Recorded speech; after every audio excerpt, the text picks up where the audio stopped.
C'est un coup de gueule de Myriam Palomba qui accuse Macron et Ursula von der Leyen de soutenir l'Ukraine dans un seul but, continuer la guerre. Alors, quelles sont les raisons? Quelles stratégies ont-ils derrière la tête? Réponse de Myriam Palomba et c'est dans l'actualité du jour.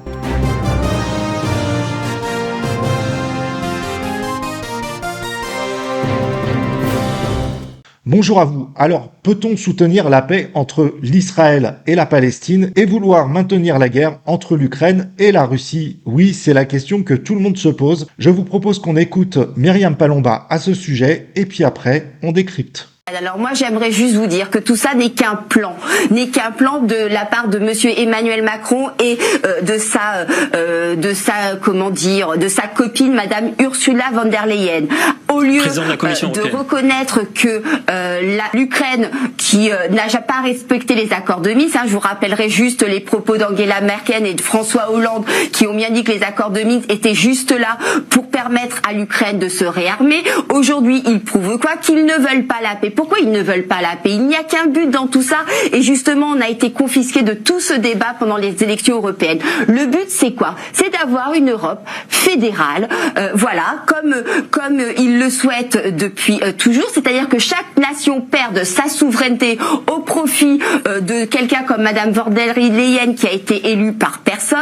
Le but c'est de détruire nos économies comme ils ont commencé à le faire pendant la période Covid. Ils continuent aujourd'hui avec l'Ukraine.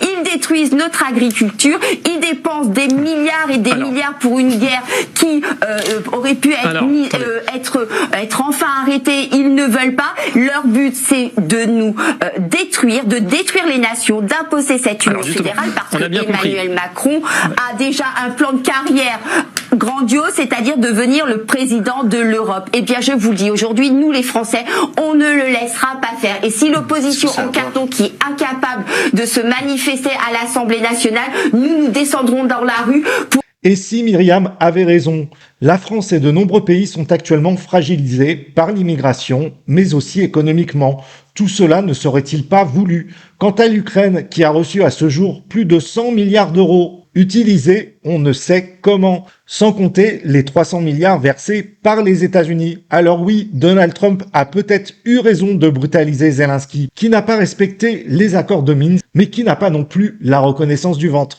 Car ceci est un jeu de dupes que Myriam dénonce. Et pourquoi pas détruire les nations pour une Europe souveraine? À très bientôt les amis.